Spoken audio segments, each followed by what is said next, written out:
Hello and welcome to the Miko Bits show. And I'm your host, Miko Bits. Today I have Kain Warwick, who is the founder of Synthetix, which is a pretty amazing derivatives protocol. So, we're really looking forward to this. It's going to be, I think, a very exciting show.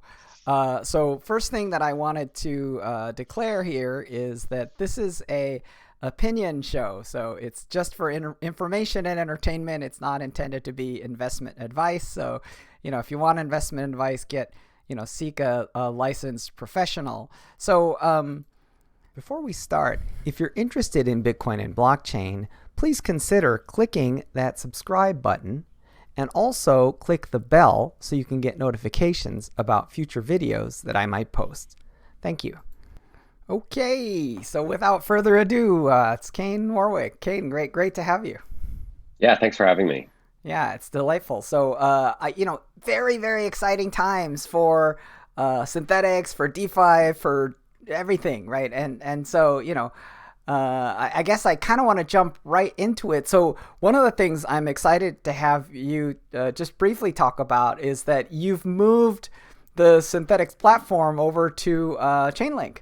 So, that's pretty recent, right? Like, I think that was last night. So, at least... that was yesterday. Yeah. So very new. I think in US time, it was like 4:30 a.m. So it was definitely fresh off the press. So I'm wondering, what went into that, and tell me a bit more about Chainlink.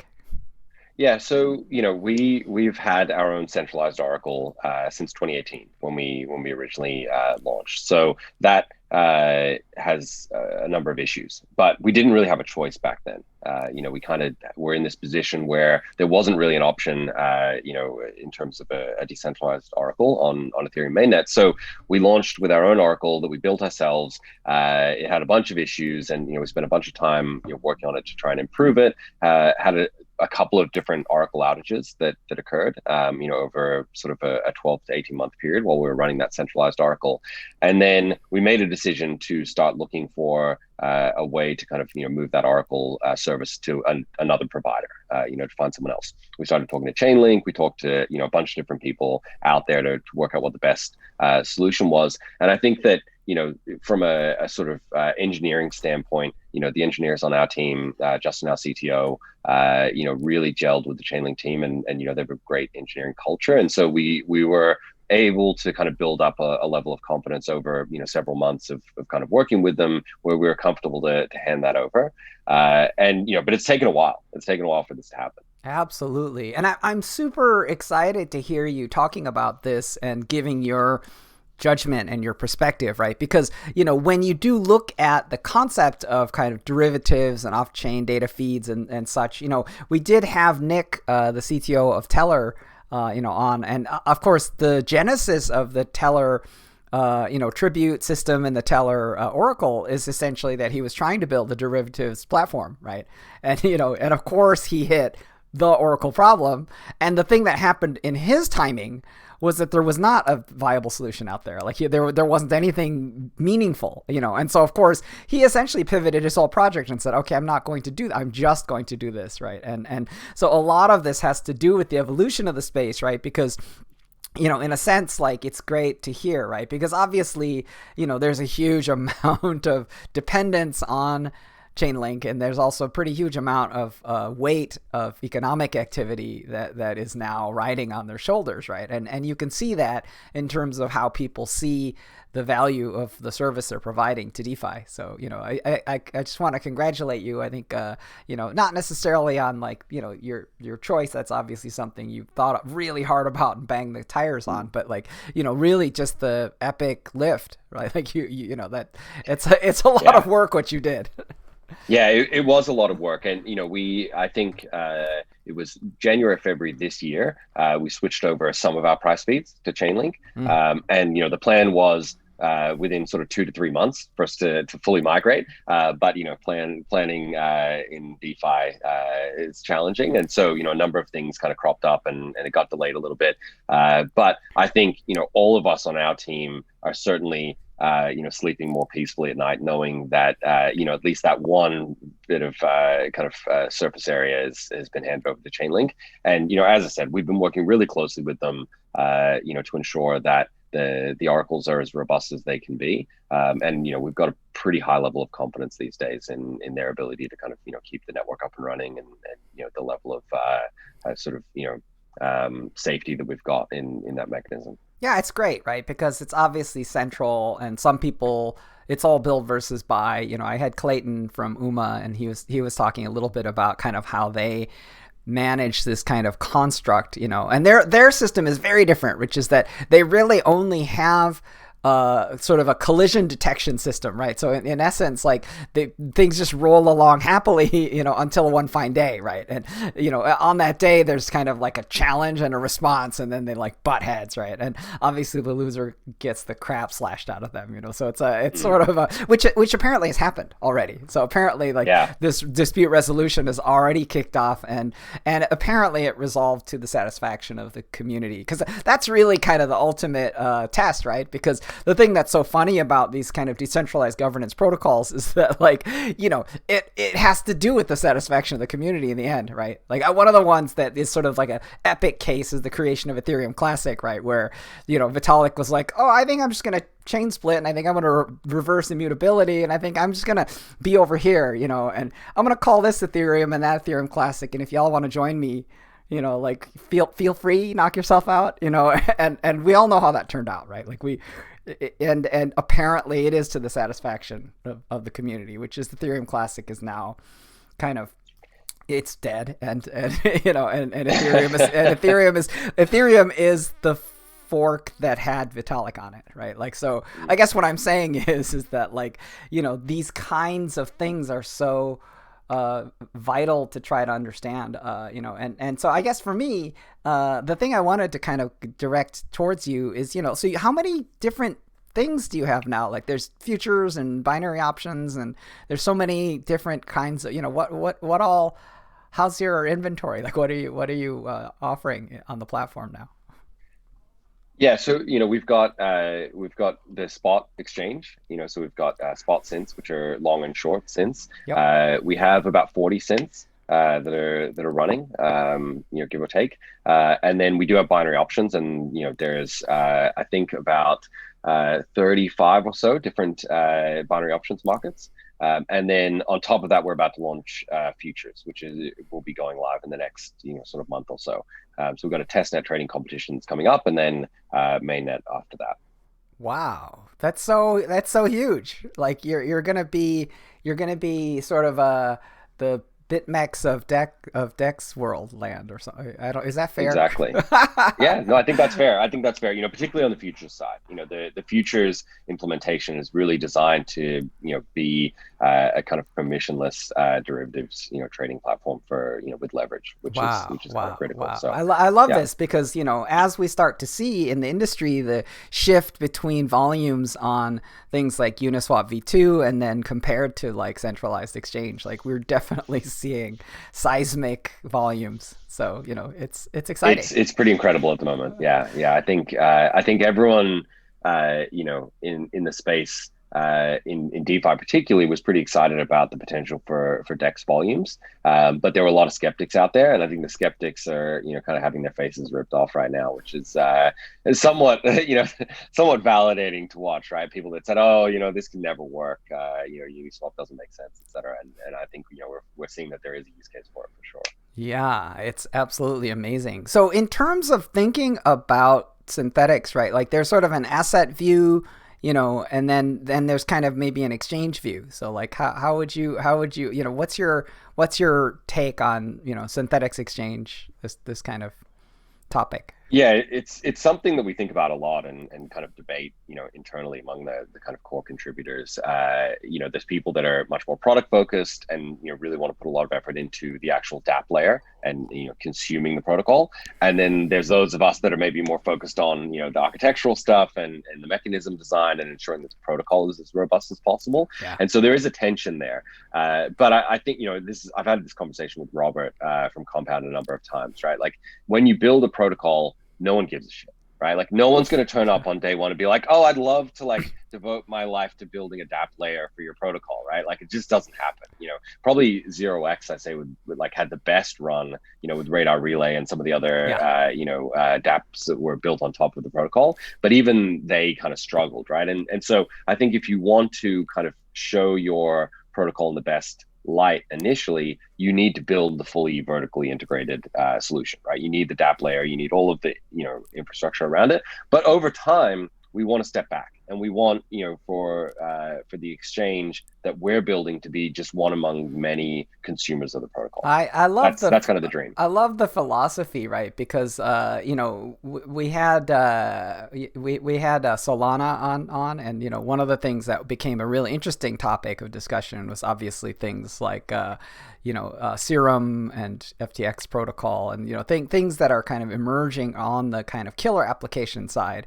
Right. So we'd love to kind of get your perspective on that. Because for me, like, the idea of having a killer application is obviously essential for, initial traction and adoption of the platform, the protocol. So I think you absolutely have it, 100% right. So, just wondering what your views are about something like that. Because, I think that tickles the edge of something I wanted to talk to you about, which is sort of layer 2 and ultimately kind of scalability. I think before the show we were talking about ETH scalability. So I'd love to kind of, that's a whole giant, maybe 2 or 3 snowballs mashed together.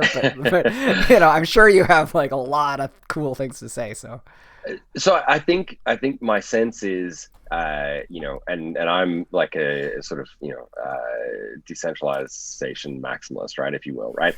Which some people find funny because Synthetix has a lot of centralized components. Even now, right? And when we started off, it was very centralized, and the goal was always to slowly peel back the layers and get to this fully decentralized end state. But that's just, it's a process, right? But ultimately, I'm very, very aligned with trying to get to that end state as quickly as possible. As fast as we can. We want to get to that state, but everything is trade-offs. Everything in the world is trade-offs, and my very strong view is that these decentralized protocols that we're seeing emerge are unequivocally better than the centralized equivalents. Like they just are, right? They're more transparent, but they're trade-offs, and one of the trade-offs right now is scalability. And so the cost to use them is very high. And the latency and throughput and all of these trade-offs are really painful trade-offs right now. And the more demand, the more people realize how good these protocols are to use, the worse the trade-offs get, right? It's it's one of those situations where we're kind of victims of our own success right now. But the core there is still true, right? A decentralized exchange is still absolutely better than a centralized exchange. There is no question of that, right? Like not having to give up custody of your assets is definitely better. It's just a question of balancing all the trade-offs. And so in order for those trade-offs to kind of shift in the right direction, we need scalability. So we need layer 2 scaling solutions, and there's a number of them out there. We've backed the Optimism team to kind of solve this problem, and help us to kind of scale the Ethereum 1x. So we're very confident in their ability to execute on that. But there are a number of different solutions, and I think we need to continue to experiment. Do you see kind of a time frame for you to go to market on top of L2? Like how do you see that?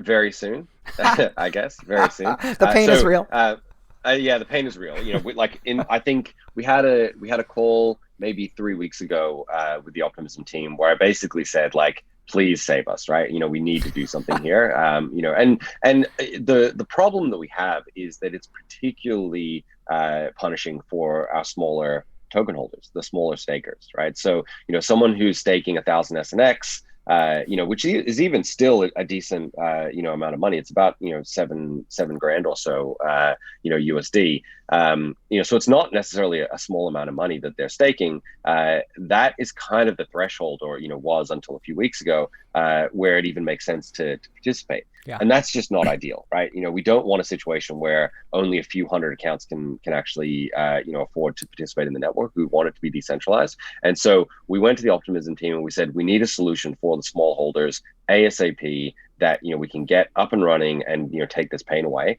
And thankfully, I think we came up with something that is a really good sort of stopgap solution as we work towards mainnet. So they're targeting mainnet towards the end of the year, but I think we'll have something in place sooner than that. Wow. That will take some of the pain away for small SNX holders, ideally. Wow. I love this because, to me, like what you're describing is so important for decentralization in general, right? Which is obviously the trade-offs and the kind of effective unfairness, right? Like, because ideally with the divisibility, with 18 decimal places of divisibility, like someone should be able to play DeFi with like micro, right? They should be able to sit in some, developing nation, and they should be able to sit on their, on their phone browser using some guy. Maybe you can't run MetaMask there, but like, you ought to be able to do something at like a very small scale would be like perfect, right? So, because in a way, open source and decentralization are just like,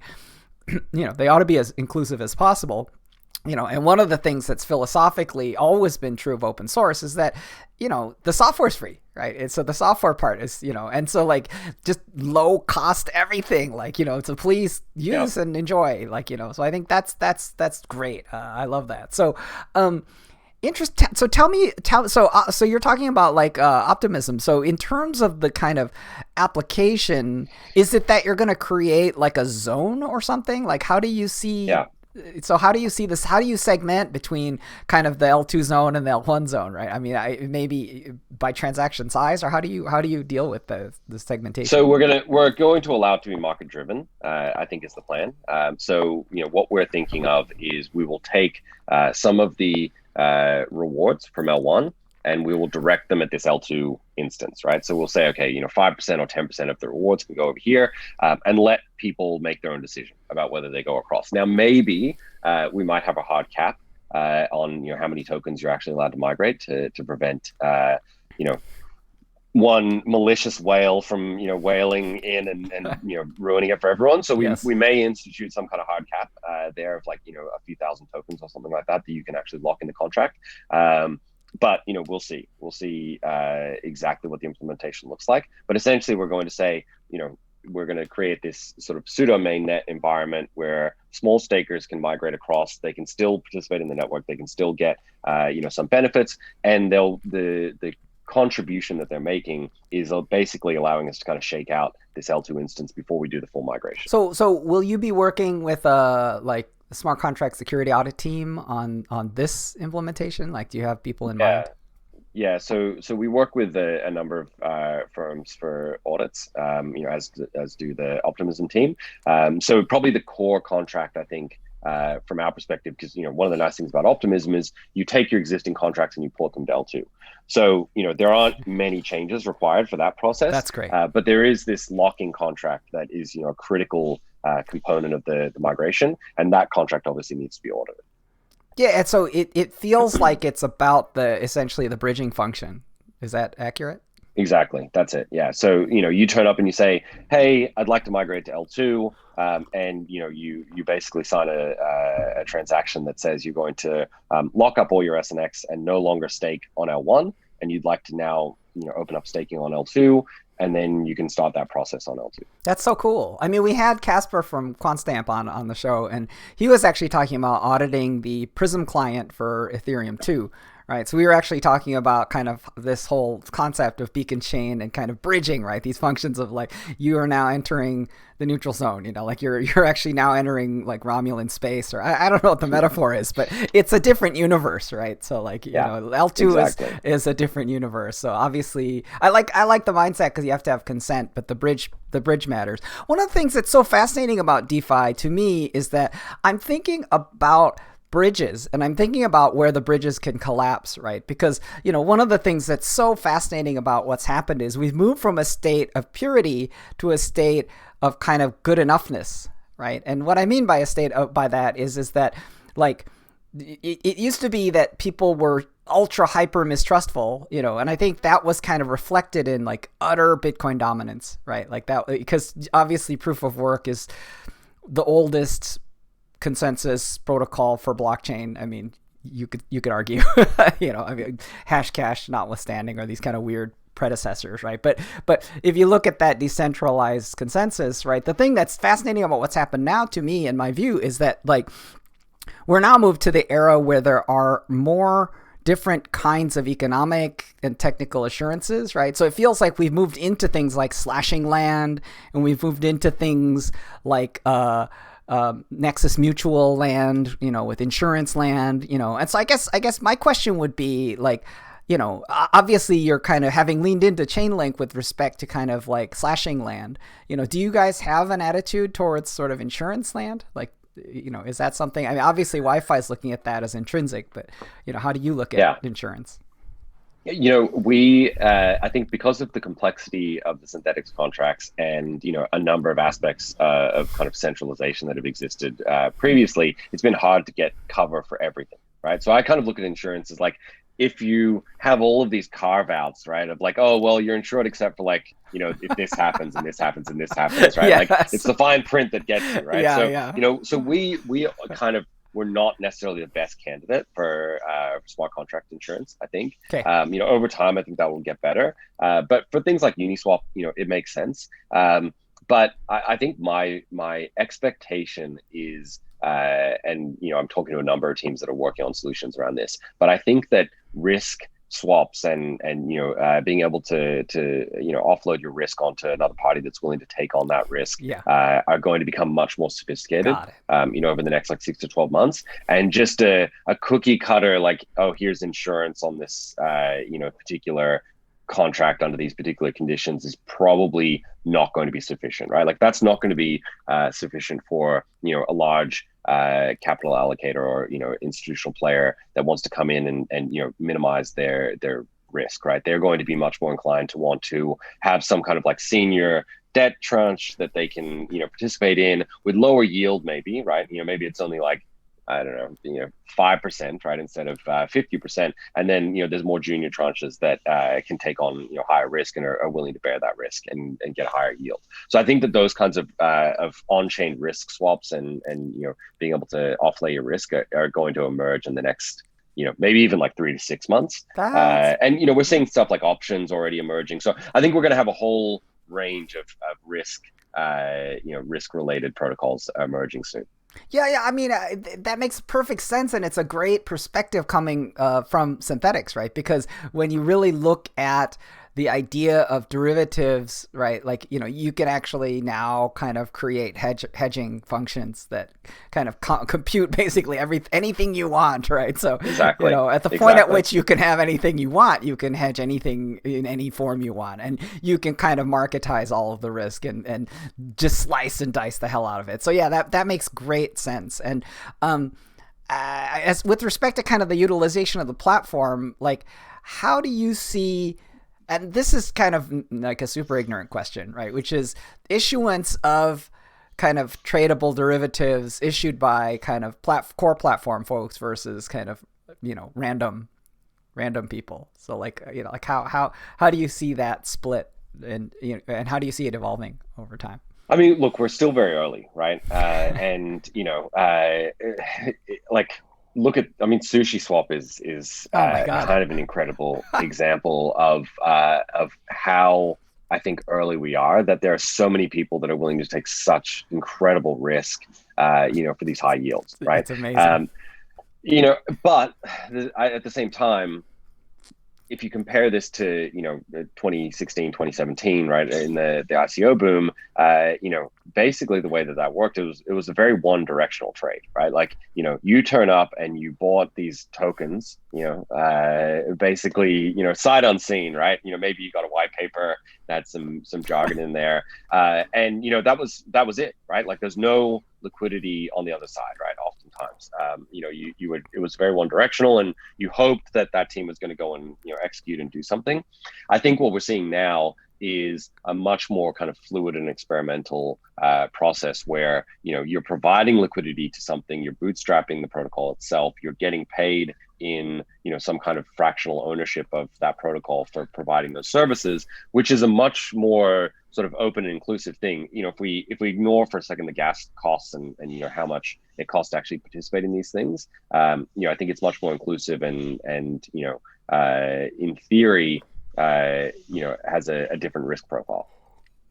Can I ask something that's just more of an industry question, right? Which is that, I think Andre famously from, Wi-Fi famously said that the governance token is of zero value, right? Like that's kind of an epic quote. And obviously the people disagreed.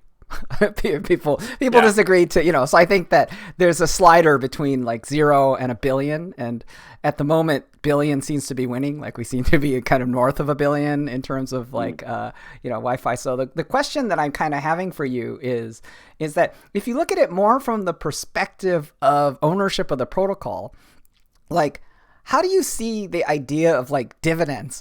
Or I feel like it's a little dumb for me to say, but I'm trying to figure out like what is it ownership of? I mean, to me, like if you look at Wi-Fi, like it absolutely 100% is ownership of rights of governance over the protocol and its improvement proposal. So I'm not denying that, like that is exactly what it is. But I'm feeling like the people that are YOLOing into Wi-Fi are not like champing at the bit to vote for the next improvement proposal. Like I think they're doing it for other reasons. Like I think they're doing it for speculative reasons, largely, right? So of course. And there may be a few new super whale parties that have very specific proposals in mind when they're buying. So now there may be some kind of disingenuous shifting of like voting for different vaults, and you know what I mean. So there may be some of that coming out, which is like I'm excited to vote. And I'm buying for that reason, right? But I would say this, right? Which is, what's your view of the long-term sustainability of this model? Like, and is there a dividend type of model coming, or what's your feeling? I mean, corporate governance is a very complex space, right? There's millions of people that are employed full time to like, pore over documents and everything to like work out, what the kind of weird idiosyncratic rules are of some particular governance decision within a corporation, right? Yes. And we've got templates and we've got boilerplate stuff, but typically the bigger the entity, the more sort of cruft they've accumulated over years and weird loopholes and things like that, that can kind of occur, right? But ultimately, what is it about, right? It's about having control of cash flow. Right, you've got a firm that is producing cash flow, and you have some, right to capture some of that cash flow. So I think Synthetix, funnily enough, right, was one of the few tokens, and maybe because we're just a bit crazier than everyone else, but like my view was that you are absolutely capturing the economic activity, right? The difference between capturing economic activity in something like Synthetix versus just holding equity in Tesla or Google or Facebook or whatever is that you need to participate. So it's not a passive thing, right? Like it's a right to participate in the network, and through that participation, you earn your share of the revenue. But when you talk about participation, you're largely conceptualizing it in the context of something like liquidity provision, right? Correct. Because you're providing collateral, right? You're actually allowing the network to exist. If no one participated, then the network doesn't exist. Right? But it is this collective entity that's being created. Yeah, but for example, there are other mechanics that are currently being discussed around things like voting rewards, right? So that because that's another form of participation, right? So that's absolutely that's currently being debated right now hotly. But I like the mindset, right? Because the reason why I'm poking at that dividend, right, is that from a construct, it obviously everything in decentralized governance ends up for grabs, right? Everything, right? But the thing that's really interesting becomes that you can have kind of canonical norms, right? That kind of establish the core principles of what this ownership represents, right? So in a way, like it would be an interesting experiment to look at it that way, is to look at it from the you can, and I think this is where to back to my earlier point, right? Each entity, like each firm, accumulates their own norms and their own rules, and and I think that looking at something like it's just happening in like accelerated time, right? Like, YAM versus YFI versus, Synthetix, like they all have different approaches to governance. They all have different, end states, but ultimately your ownership of the token represents your right to the future cash flow, in all of these different cases, right? And I think that's very different to a lot of the tokens that were proposed stupidly, in my opinion, right?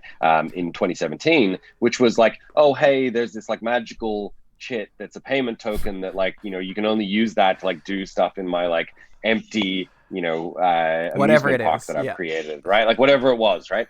Which was just nonsense, right? Like it was utter nonsense, and it shouldn't have got as out of hand as it did. But there weren't many people out there. There weren't many projects out there that were saying, this is a thing that will, you will collectively come together to form it. There'll be a set of rules. It's this coordination mechanism that if we coordinate well and we produce a service that people want to consume, people will pay for that service, and the revenue from that consumption of that service will flow to the token holders. Like it's just an obvious thing, right? And I think that it's only been in the last like 6 to 12 months that we've really seen that kind of emerge. And there's different ways that people have approached it. So Compound, I think, was this genius idea of, and I think this is where it comes back to Andre's point about this is worthless, right?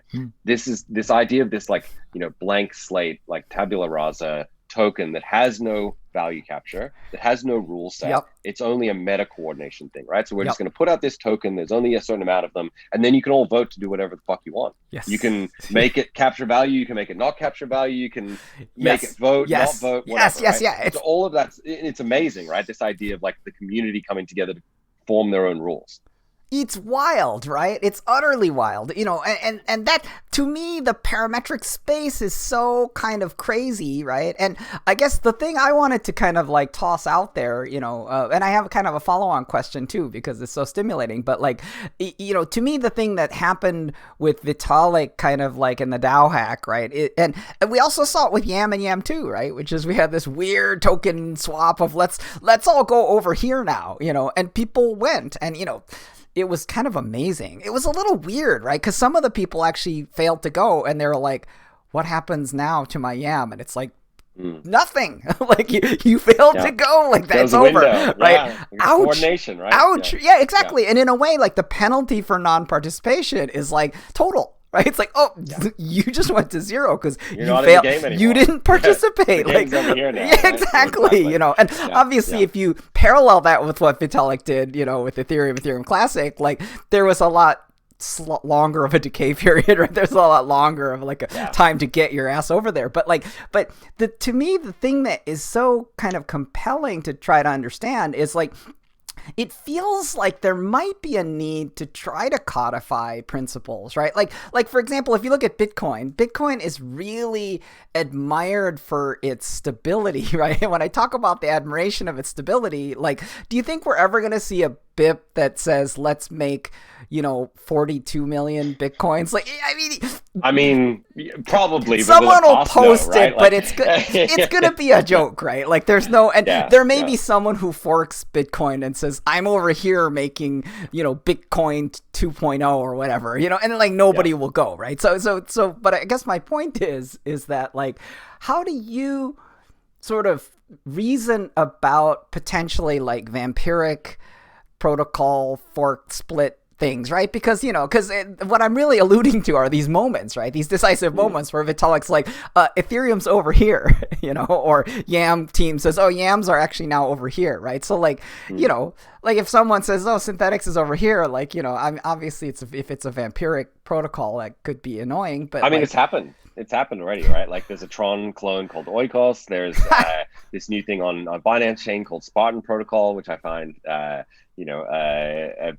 little rich, but yeah. So I think there is a social coordination component to this, right? Like you can't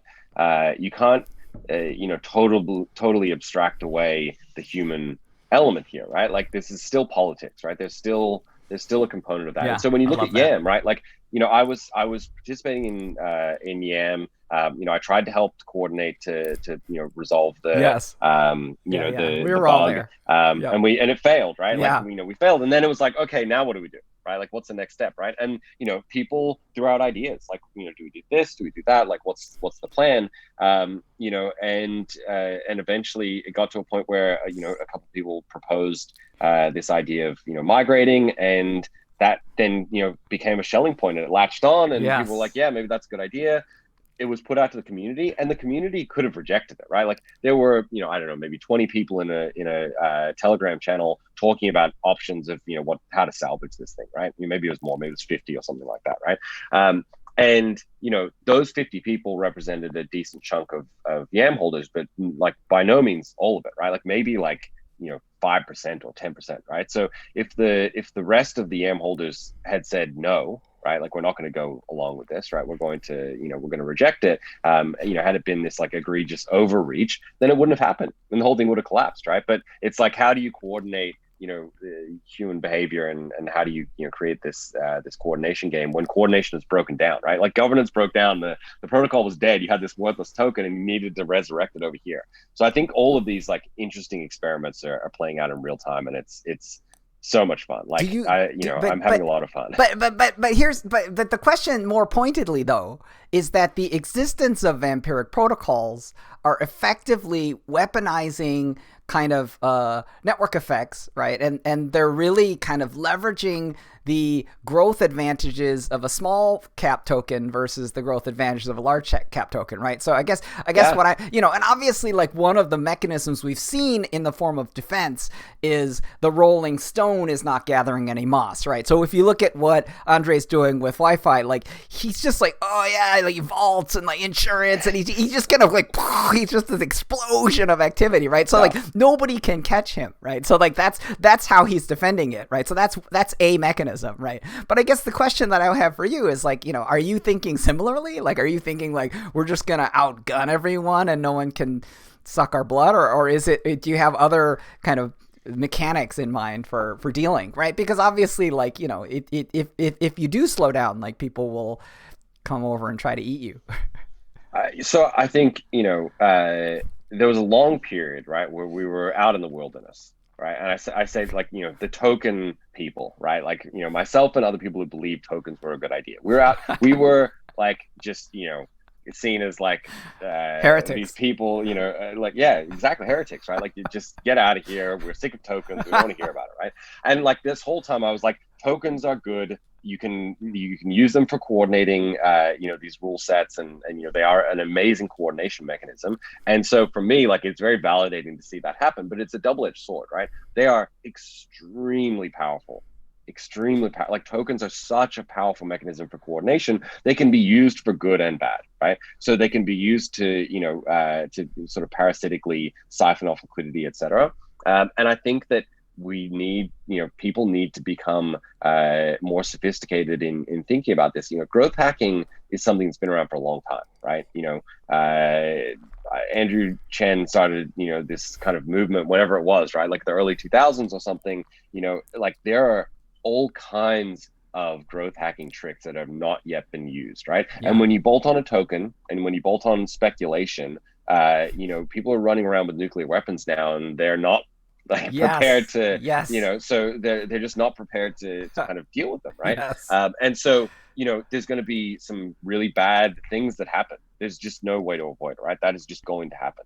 And so I think that, the people who are building protocols need to think about, protocol defenses and ways to kind of build these moats. But as I said, we're still so early, it's hard to know how this is all going to play out. I think there's a lot more, for this to kind of play out over the next 6 to 12 months. Yeah. I mean, I would love to encourage you to be kind of reasoning about sort of implicit network effects, right? Because obviously the more you can have Charlie benefit from the presence of Alice and Bob, the more you can really kind of maintain sort of a value momentum on kind of a large token, right? Because, the incentives today are kind of inverted, right? So we're in a crypto spring where like the tree is growing new leaves every day, and so the energy is all going toward the edge, and all these kind of, because if you look at something like YFII, or DFI now, right? Like Yeah. it's like YFV, like, yeah, right. It's sort of like, oh, it's a Chinese iron, and it's sort of, if you remember, like Ant, which is now Neo, right? Like the buying Chinese Ethereum, right? So it's like, oh, Chinese Ethereum, and it's like, oh, Chinese Wi-Fi, and it's like, oh, Chinese, when is Chinese Synthetix, like, so like what's that's a thing, and it's so and I agree with you. I agree with you, like, and weaponized, Ponzi-nomics. 100%. Yeah, and you can't sort of 100% defend against it. I don't think there is any perfect defense against these kinds of attacks, and they're going to get more sophisticated because the prize is bigger. Look at DeFi Pulse, right? There's like 6 protocols now with $1 billion total value locked. Yeah. That's what there could be 20 in a month's time, right? That have got a total value locked of $1 billion. So each one of those is a giant pot of liquidity that can be exploited, extracted, diverted, and it's going to happen. There's a lot of money at stake, right? Yeah. There's a lot of value at stake. So I think you just have to stay on your toes and keep thinking about trying to see around corners, but it's very hard. It's very, very hard. Totally get it. One of the things that I saw in your background is that in terms of your academic background, you actually studied like genetics. Right. So to me, that's such a fascinating thing. I mean, it's a little bit in common with like Kyle Kistner from BZRX, which is, he's interested in, he comes from kind of bioinformatics and this kind of stuff. And, it's interesting because I feel like there are kind of concepts that relate to biological evolution that kind of are implicit in this kind of churning bioreactor of like DeFi, right? Because in a sense, the thing that happens in evolution is kind of mimicry, and there's so much kind of that kind of reproductive combinatorics, and right? reusing off the shelf components, right? Like, yes. Nature is very, very good at finding something and putting it to a new purpose. It has to, right? It can't invent something from whole cloth, right? And so what we're seeing now, interestingly, are things like the Synthetix LP rewards contract, right? That Anton from 1inch wrote for us back, however long ago, being, forming this kind of core component of some of these reward systems, right? And I think that that's one of the mechanisms by which we can really increase safety is to, get as many kind of components that are sort of battle hardened, right? That are modular enough that they can be put together into these new sorts of games that don't require someone writing something from scratch, right? Which is where you're going to get the issues. So there's a lot of stuff in Sushi that is brand new code that is not battle hardened, and we've got $1 billion in there, like that. That's scary, right? Like that should, it is genuinely like a existential threat to DeFi. I think, but here's a fascinating question for you, right? Sure. I'm totally following you, right? Because I actually did a piece about DeFi. It's called DeFi Will Collapse, right? And it's basically based on the thesis that DeFi approximates this complexity theory system called the self-organized criticality, right? And so, basically, if you agree that it models the self-organized criticality, then you're guaranteed to have a perfect power law distribution of avalanche sizes, right?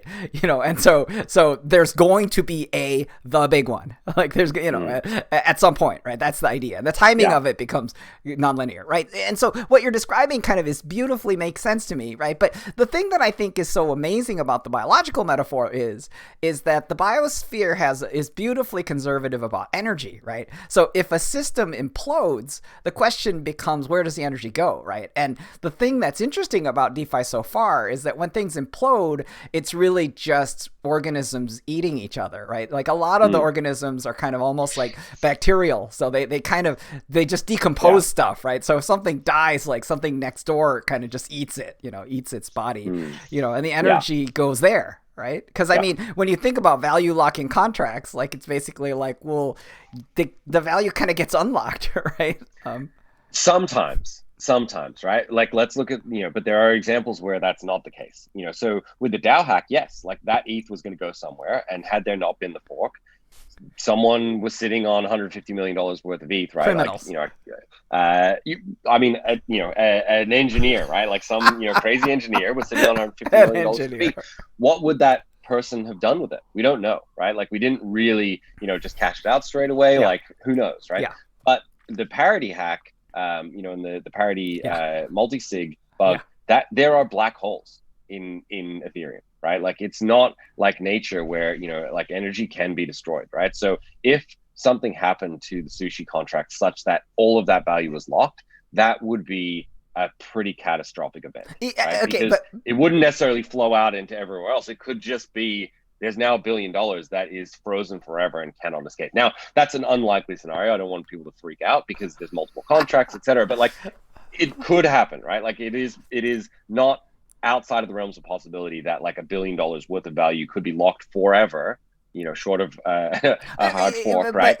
But what I want to suggest is this, right? Which is that what will happen is the scale of the cataclysm of an event that, exactly as you're describing, is more like so Ken Kesey drove this bus around in the 1960s, and his attitude toward driving the bus was it's not about the obstruction in the road, it's about your reaction to it, and if you overreact to something in the road, you can end up sorry. That's fine.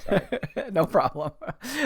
You can end up kind of derailing yourself, right? So yeah. I guess what I wanted to do is rephrase that and say this, right? Which is that, for example, Chainalysis thinks that 4 million Bitcoins have been sort of lost forever as a function of lost private keys, right? So all that's really doing, though, is it's actually performing a deflationary function that increases the value of the remaining Bitcoins, right? So, for example, if you just categorically locked, right? And what Andre said is he basically said that it's actually about the transfer of wealth from those who know, or from those who don't know, towards the ones who know, right?